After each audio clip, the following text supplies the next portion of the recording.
Bismillahirrahmanirrahim. Hari ini kita akan tengok elektrolisis larutan aqueous. Masih lagi pada faktor nilai inert, tapi contoh yang lain. Video sebelum ni saya buat contohnya larutan kupron 2 sulfat. So sekarang saya guna larutan natrium klorida. Okey. So supaya awak betul-betul faham lah So guideline dia adalah sebelah kanan ni seperti yang saya biasa tulis tu. Okey, so yang pertama kita tentukan anode dengan kathode. So ni kaki bateri. Okey, so X adalah anode dan Y adalah kathode. Okey, sebab anode adalah elektrod yang bersambung kepada terminal positif bateri. Manakala kathode ialah elektrod yang bersambung pada terminal negatif bateri. Okey, so kita dah tentukan yang tu. Senaraikan ion-ion dalam elektrolit. So elektrolit kita adalah larutan natrium klorida. Formula kimia dia NaCl. Kita ada ion natrium, ion klorida, dan disebabkan ada larutan maka kita ada air. So ion hidrogen dan juga ion hidroksida. Okey. So yang anion, ion bercas negatif akan ke anode. That means klorida dengan hidroksida akan ke anode. Okey. Manakala yang kathode, siapa pergi ke kathode? Ion bercas positif akan ke kathode. So ion natrium dan juga ion hidrogen. Okey. So sekarang ada dua choice untuk di anode, ada dua anion untuk dipilih. So untuk nilai inert ini macam mana nak pilih? Di anode iaitu anion itu pilih inert yang lebih negatif. Pilih inert yang lebih negatif atau yang kurang positif seperti yang ada dalam buku teks tu. So jadi saya dah crop keluar siri komponen elektropiawai. Kita tengok klorida. Okey, klorida dekat mana? Dia mesti sebelah kanan arrow tu ni klorida. So nilai inert dia adalah positif 1.36. Manakala ion hidroksida ni nilai inertnya adalah positif 0.40. So antara positif 0.40 dengan positif 1.36 yang mana lebih negatif atau kurang positif? Of course is the hidroksida kan? Jadi hidroksida yang akan dipilih untuk dinyah cas. So di anode saya akan tulis di sini kita akan pilih ion hidroksida. So kita kena ubah setengah persamaan ni kita akan buat dia ni sebagai perkara rumus 4OH negatif. Kita switch sahaja kedudukan. Kenapa? Sebab siri komponen elektropiawai ditulis sebagai penurunan sedangkan di anode berlaku pengoksidaan. Jadi kita kena ubahlah kedudukan bahan tindak balas. Sebab bahan tindak balas kita hidroksida, bukan air, bukan oksigen. So hidroksida. Hasilnya adalah baru oksigen, air dan juga 4 elektron itulah. So ini adalah setengah persamaan pengoksidaan. Okey. So, kalau tengok pada video sebelum ini, saya ada sebut pasal pemerhatian. Pemerhatian dekat sini adalah gelembung gas tidak berwarna terbebas. Okey, gelembung gas tidak berwarna terbebas. Okey. Siapa gelembung gas tidak berwarna ini? Gelembung gas tidak berwarna ini adalah inference-nya lah adalah gas oksigen. Mana kita tahu gas oksigen? Kita buat ujian gas. Okey, ujian gas ada kaedah. Kaedah dia macam mana? Kaedah masukkan kayu uji berbara pada mulut tabung pada tabung uji. Okey, tabung uji yang ada gas oksigen itulah. Okey, apa yang kita akan nampak nanti, apa yang kita akan perhatikan nanti, pemerhatian kita adalah kayu uji berbara menyala. Kenapa menyala? Because oksigen membantu pembakaran. Oksigen is one of the element untuk pembakaran. Jadi daripada berbara, berbara rupa macam mana? Berbara rupa macam minyak, ubat nyamuk ataupun hujung rokok tu kan. Dia tak ada keluar api kan. Asalnya macam tu, tiba-tiba menyala, maksudnya keluar api macam ni. So that's how kita tahu itu adalah gas oksigen. Lepas tu, elektron ini akan bergerak dalam wayar daripada anode tu, sebab anion dah derma elektron, betul? So, akan diterima di katod. Siapa exactly yang nak terima ion ni? So, dia punya choice adalah antara Na positif dengan H positif. So, macam mana kita nak buat pilihan? Kita pilih cation yang nilai inert lebih positif. So, kita tengoklah pada kita punya siri kopayan elektrod piawai, kita ada choice of ion natrium negatif 2.71 nilai inertnya dengan ion hidrogen. Ion hidrogen is kosong lah. So, siapa yang lebih positif? Siapa yang lebih menghala kepada positif adalah ion hidrogen. So, di katod, ion hidrogen yang akan dipilih untuk dinyacas. So, apa yang akan berlaku? Kita terus automatik ambil setengah persamaan kat sini. Kita tak perlu tukar. Sebab ion hidrogen tu memang berada di dekat bahan tindak balas kan.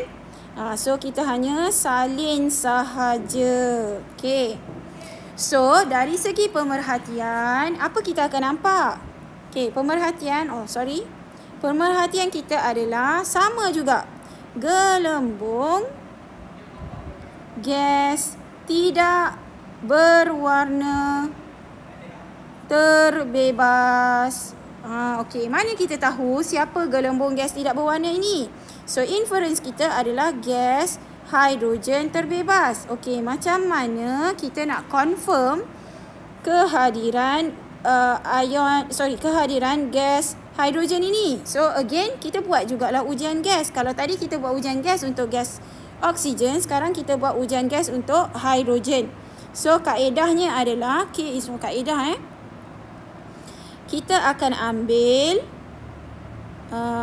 kita akan letak kayu uji menyala pada mulut tabung uji yang ada gas hidrogen. Hanya pada mulut, kita bukan masukkan hanya pada mulut tabung uji kita letakkan kayu uji menyala. Apa pemerhatian yang kita akan nampak nanti? Bunyi pop akan terhasil menunjukkan, mengesahkan kehadiran gas hidrogen. Gitu. Kenapa ada bunyi pop and kenapa kita kena letak kat mulut tabung uji? Okey, sebenarnya tindak balas ini adalah, so kalau saya lukis sedikit, kita ada, katalah dekat dalam ni ada gas hidrogen kan?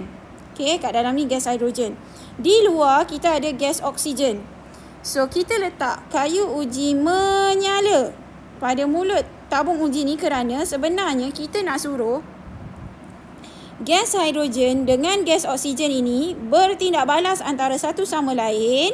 Bila bertindak balas, sebenarnya bunyi pop ini adalah satu letupan kecil. So, kita akan dengar satu letupan kecil sebenarnya. That's why kita dengar pop. Sebab hidrogen dengan oksigen apabila bertindak balas akan ada letupan. So, sebabkan sikit amount dia bunyi pop lah. Kalau amount dia banyak, tak bunyi pop, bunyi kebabum. Okay? Okey, so dari segi persamaan ion macam mana? Okey, persamaan ion. Saya nak tulis kat mana dia tak muat. So, saya akan kecilkan yang ini.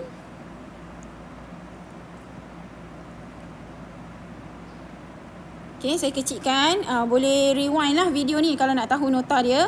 Okey, sebabkan saya nak tulis persamaan ion. Persamaan ion adalah gabungan setengah persamaan pengoksidaan dan juga setengah persamaan penurunan. Yang ini penurunan punya saya tak tulis. So, katalah saya salin dulu. Saya salin dulu setengah persamaan pengoksidaan 4OH negatif, arrow O2 plus 2H, saya tertinggal ni, sepatutnya 2H2O plus 4 elektron. Okey, ini kita anggap persamaan pertama iaitu setengah persamaan pengoksidaan. Lepas tu kita ada setengah persamaan penurunan. Okey, yang kita tulis earlier. Okey.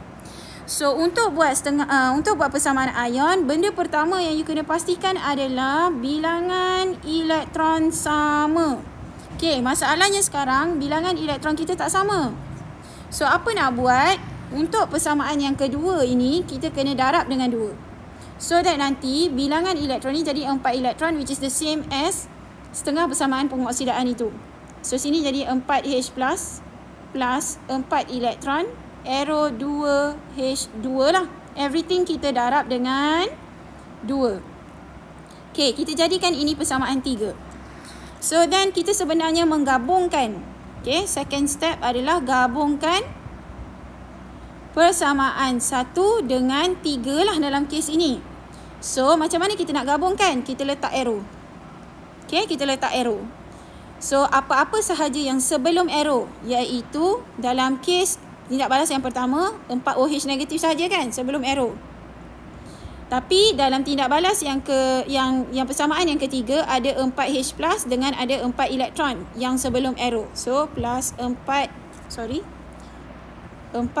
plus 4 elektron. Dan lepas tu ada arrow kan. So then kita copy pula apa yang selepas arrow. Selepas arrow ada oksigen, ada air, ada 2 molekul air, ada 4 elektron.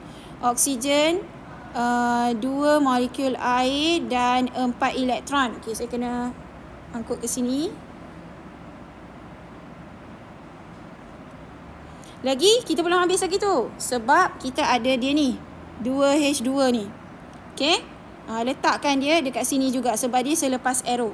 Okay, sekarang ni 4 elektron dengan 4 elektron boleh cancel off. So you dapat 4OH negatif plus 4H arrow O2 plus 2H2O plus 2H2. Ini dipanggil persamaan ion. Boleh ke kita cancel nilai 4, 4, 2, 2 ni? Tak boleh sebab ini 1. So tak boleh nak cancel. Dia dah memang paling ringkas dah ni. So jangan cancel anything. Just copy sahaja untuk dapatkan persamaan ion. Okay, so saya rasa saya dah terangkan elektrolisis larutan aqueous untuk faktor nilai E0 untuk 2 video yang berbeza. Satu menggunakan larutan kuprum 2 sulfat sebagai elektrolit. Yang kedua yang ini iaitu larutan natrium klorida. Okay, so saya harap anda faham dan saya tidak mengconfusekan anda. So kita jumpa dalam video yang seterusnya. Kita akan tengok elektrolisis larutan aqueous bagi faktor kepekatan elektrolit. Okay, sekian. Terima kasih.